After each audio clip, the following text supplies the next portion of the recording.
Saya merasa banyak kesalahan terhadap suami. Bagus. Saya sudah sering minta maaf. Suami sudah maafkan. Tapi saya tetap saja merasa bersalah. Di sini saya tanyakan, apakah yang saya lakukan supaya perasaan saya tenang? Merasa bersalah padahal tak salah, itu kerja setan. Merasa berdosa padahal tak dosa, kerja setan. Merasa beramal padahal belum beramal, itu juga kerja setan. Saya sudah membocorkan SOS, standar operasional setan. Kalau menurut Allah benar, menurut Rasulullah benar, menurut ulama benar, jangan merasa bersalah. Aku sudah minta maaf, aku sudah amanah menjaga keluarga, menjaga anak-anak. Tanya suami, kau sudah memaafkan saya bang? Aku sudah memaafkan dek, karena aku terpaksa. Maka ibu tidak salah. Ibu sama dengan suami. Al-mu'minun suami, wal mu'minat istri, ba'duhum awliya'u ba'd. Mereka saling tolong menolong menjaga keluarga. Ya'muruna bil ma'ruf, mengajak anak keluarga berbuat baik. Wa yanhauna 'anil munkar, melarang buat munkar. Kau jangan selingkuh bang, kau jangan dilarikan pelakor, kau jangan buat macam-macam. Ini ku siapkan kain kalau mau pergi, ini baju koko, ini tasbih banyak berzikir, ini sholat jangan sampai tinggal. Kalau bapak dapat istri begitu, disiapkannya kain, baju koko, diingatkannya sembahyang tinggal di mana, pulang jam berapa, jalan sama siapa, sesungguhnya bapak sudah dikirimkan bidadari surga sebelum bapak mati. Kalau dapat istri model begini, jangan dikubur sebelum meninggal. Kalau kita mengqadha sholat, mana yang didulukan, qadha dulu apa sholat sunat rawatib dulu? Habis sholat maghrib, habis sholat zuhur nanti, usolli fardhu zuhri arba'a raka'atin qadha'an. Qadha hukumnya wajib, rawatib hukumnya sunnat, zakat hukumnya wajib, sedekah hukumnya sunnat. Ketemu yang wajib dengan yang sunat, mana didulukan? Dulukan yang wajib. Tapi kalau saya qadha terus Pak Ustadz, saya tidak ba'diyah lah. Apa pula halangannya qadha? Bukan berat qadha itu. Kita hitung satu rakaat itu berapa menit. Tunggu ya, paskan dulu detiknya. Allahu akbar, Allahu akbar kabira walhamdulillahi katsira wa subhanallahi bukratan wa asila wajjahtu wajhiya alladhi fatara as-samawati wal arda hanifan musliman wa ma ana minal musyrikin inna salati wa nusuki wa mahyaya wa mamati lillahi rabbil alamin la syarika lahu wa bidzalika umirtu wa ana minal muslimin. Bismillahirrahmanirrahim. Alhamdulillahi rabbil alamin arrahmanir rahim maliki yaumiddin iyyaka na'budu wa iyyaka nasta'in ihdinas siratal mustaqim siratal ladzina an'amta 'alaihim ghairil maghdubi 'alaihim waladdallin amin. Bismillahirrahmanirrahim. Qul huwallahu ahadun illahus samadul lam yalid wa lam yulad wa lam yakul lahu kufuwan ahad. Allahu akbar, subhana rabbiyal azim wa bihamdi, subhana rabbil azim wa bihamdi, subhana rabbil azim wa bihamdi. Sami Allahu liman hamidah, rabbana lakal hamdu mil'us samawati mil'ul ardi mil'u ma syi'ta min syai'in ba'du. Allahu akbar, subhana rabbil a'la wa bihamdi, subhana rabbil a'la wa bihamdi, subhana rabbil a'la wa bihamdi. Allahu akbar, rabbi fili warhamni wajburni warfa'ni warzuqni wahdini wa'afini wa'afu anni. Allahu akbar, subhana rabbil a'la wa bihamdi, subhana rabbil a'la wa bihamdi, subhana rabbil a'la wa bihamdi. Pas 1 menit. 1 menit 1 rakaat. 4 rakaat 4 menit. Tambah ba'diyah 2 rakaat, cuma 6 menit sholat. Siapa bilang sholat itu berat? Nonton bola 60 menit. Perpanjangan waktu, dibohongi pula semua wasit. Kenapa tahan? Scroll 60 menit, kenapa tahan? Qadha cuma 4 menit, tak tahan. Berhasil setan. Apakah saya salah jika saya berpihak kepada mereka yang lemah padahal mereka salah? Udah lemah salah pula lagi. Pula kita berpihak kepada orang yang salah. Betul kata Allah, betul kata Rasulullah, betul kata ulama, lemah dia, kita tolong. Unsur akhaka, tolong saudaraku, zaliman au mazluman, yang zalim maupun yang dizalimi. Kalau yang dizalimi kami tolong, kami tahu cara menolongnya. Yang dizalimi kami tolong. Tapi kalau yang menzalimi, macam mana kami menolongnya? Tahan tangannya. Orang yang mau menzolimi, memukul, menganiaya, tahan tangannya. Begitu cara menolong orang. Tolong saudaramu yang menzolimi maupun yang dizolimi. Jangan diam menengok orang teraniaya. Saya jalan bawa mobil, nyetir sendiri. Saya tengok ada satu anak diletakkan di atas parit. Di atas parit ini ada papan. Anaknya berdiri, dilempar sama dua orang anak pakai batu. Turun saya dari mobil, saya tengok lama. Saya tengok anak yang dilempar. Habis itu rupanya lama-lama dua anak ini sadar, ditengoknya saya. Tengoknya saya, ketakutan. Saya bilang, kau berdua bawa ayah kau sini, biar ku pijak batang lehernya.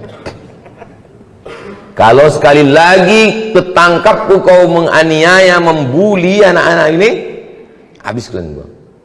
Saya paling pantang menengok orang, membuli orang.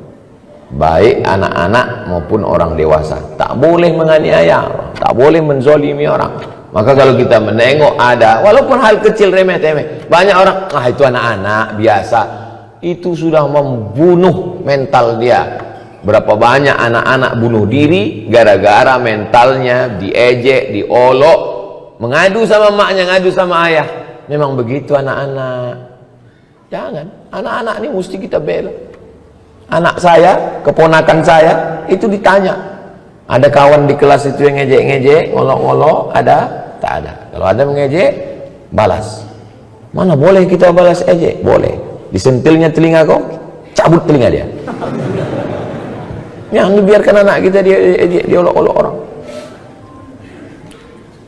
Apakah saya membatasi pergaulan suami? Kalau suami berkawan sama peminum khamar, pecandu narkoba, ibu jangan diam. Jadi bagaimana kami bersikap kalau suami saya nih Pak Ustadz sering berkawan, mabuk-mabuk, sakau-sakau, pecandu narkoba? Sebentar ya.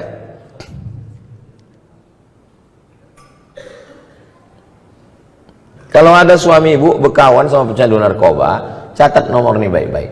0813 11 44 21 93, nomor BNN, Badan Narkotika Nasional. Sekarang mungkin ibu belum tertarik untuk menulisnya, tapi nanti kalau ingat, cari ceramah saya di Masjid Hijir Ismail di menit yang pokoknya pas di ujung-ujung pas tanya jawab. Hubungi BNN, suruh tangkap. Karena kalau ibu menasehati, janganlah bang pakai narkoba bang. Oh dia amuknya ibu, tangkap dia. Sesudah tangkap, jenguk. Insya Allah, udah menangis darah dia. Biar dia agak-agak 3 malam. Orang kalau tidak dikasih efek jerah, kalau tidak shock terapi, dia tak akan takut. Nah mesti begitu. Nanti kalau ada orang yang mengeluh suaminya, suami pecandu narkoba, suami pejudi, suami ini, suami jahat, suami nakal, segala macam. Insya Allah kalau pakai jurus saya ini, gimana suaminya bu? Alhamdulillah Pak Ustadz sudah ditangkap. Tak mampan lagi nasihat zaman sekarang. Bagaimana dengan perempuan yang tidak berjamaah subuhnya tapi mau melaksanakan sholat sunat isyraq di rumah? Di rumah itu usahakan ada namanya musolla al-bait. Musolla al-bait dalilnya Nabi datang bertamu ke rumah sahabat. Setelah makan Nabi bertanya, aina turidu an usolli? Di mana kamu mau saya sholat di rumahmu? Kata sahabat, sholat di sini ya Rasulullah. Nabi pun sholat. Tempat sujud Nabi di rumah itu dijadikan musolla al-bait. Itulah dalil sunnah membuat satu sudut rumah musolla. Tapi rumah kami tak besar Pak Ustadz, bukan rumah orang kaya, tak ada musolla khusus. Tak perlu. Buat aja satu sudut yang biasa sholat di situ, sholat duha di situ, tahajud di situ, letakkan sajadah di situ. Maka menurut mazhab Hanafi, musolla al-bait, perempuan boleh iktikaf di situ. Laki-laki tak boleh. Laki-laki mesti di masjid. Perempuan yang berat, ada anak kecil, kesulitan kesusahan, dia boleh iktikaf di situ dan dia boleh sholat sunat isyraq. Ya bagi yang berat, karena sholat sunat isyraq mesti di masjid. Oke dia sholat di situ, habis itu dia berzikir baca Quran sampai masuk waktu jam 6.11, habis itu baru dia selanjutnya ada aktivitas-aktivitas. Hilang pula pertanyaan yang tadi yang kertas tuh ada. Saat ini saya sedang dilema, sudah lama menantikan momen pencerahan dari Ustadz. Saya merupakan salah satu anggota dari Ormas Islam. Suatu ketika terdengar kabar tak sedap bahwa atasan kami melakukan sebuah tindakan kemungkaran, memakai uang umat untuk hal pribadi, tapi adanya musyawarah. Sampai suatu hari kami beberapa anggota yang dapat dipercaya melakukan interogasi. Akhirnya memang terkuak bahwa dia menggunakan uang untuk keperluan pribadi tanpa ada campur tangan dari pihak bahkan keluarganya tak tahu menahu. Saat itu pula secara tak langsung kami bilang kepada dia agar seharusnya uang itu diganti, namun dia malah berdalil ini seakan-akan enggan untuk mengganti. Alasan lain kenapa kami enggan untuk melaporkan ini kepada pihak adalah alasan keluarganya takut menanggung malu akibat dari perbuatannya, juga untuk menjaga citra baik agama Islam. Mulai saat ini saya secara pribadi sudah benci dengan dia. Saya sudah berusaha dengan hati maupun perkataan, bahkan sampai saat ini ketika melihat hati ini terberi geram, tak mau datang. Ditambah lagi sampai saat ini masih berlanjut isu dia kerap melakukan kecurangan. Seperti yang Ustadz sampaikan, kita begitu membara berapi-api kita yang mencari kelakuan bejat Zionis Israel berada di Palestina. Tapi ketika melihat kemungkaran di depan mata kita diam. Laporkan ke polisi. Kalau mau ganti, kalau takut melaporkan Fir'aun ini ke polisi, ganti duit yang hilang itu, karena itu duit umat. Duit masjid, duit ormas, itu duit umat. Pertanggungjawabannya kepada umat. Kalau tak mau melaporkan dia karena menjaga nama baik, ganti duit itu. Tapi kalau tak sanggup mengganti, lapor ke polisi. Akan disita barang dia untuk mengganti duit itu. Ustadz, sekretaris kita memakai duit. Melaporlah wakil saya ke saya. Dekat rumah mak saya ketua, ini wakil saya, sekretaris memakai. Berapa dipakainya? 45 juta. Saya bilang lapor ke polisi, penjarakan dia. Malulah kita Pak Ustadz, begitu begini nanti kami ini. Pergi saya ke kamar, saya ambil duit. Ini 45, masukkan ke kas, mengganti si hantu belau setan laknatullah alaihi. Keluarkan dia dari pengurus, jangan masukkan lagi. Kalau mau ganti pakai duit pribadi, kalau tidak laporkan ke polisi, jangan diam. Kalau takut melaporkannya, laporkan ke saya. Nanti datang jumpai saya, biar saya melaporkan ke Pak Kapolres, lengkap dengan KTP semuanya. Biar saya melaporkan ke Pak Kapolres. Biarlah saya terlambat pulang nanti agak 1 jam. Yang didiamkan. Kenapa didiamkan? As-sakitu 'anil haq, diam melihat kemungkaran, setan akhras, setan bisu. Di dalam Islam ini ada namanya akhlak, tapi juga ada namanya hukum. Pencuri, as-sariqu was-sariqatu faqta'u aydiyahuma, potong tangannya. Pezina, az-zaniyatu faz-zani fajlidu kulla wahidin minhuma mi'ata jaldah, cambuk 100 kali kalau belum berbini. Kalau sudah berbini, farjumuhumal battah, lempar batu sampai mati. Islam ini bukan cuma akhlak, Islam ini ada hukum. Untung syariat Islam tak dilaksanakan. Kalau dilaksanakan syariat Islam tak bertangan, kau bilang. Masih syukur aku masih mau pakai hukum polisi, kau cuma di penjara. Apa pula malu kepada agama Islam? Ini buktinya dia terus melakukan kecurangan. Ini kertas-kertas ini saya simpan, saya bawa balik. Karena kalau tak saya bawa balik, tinggal di sini tanya, tulisan siapa tadi itu?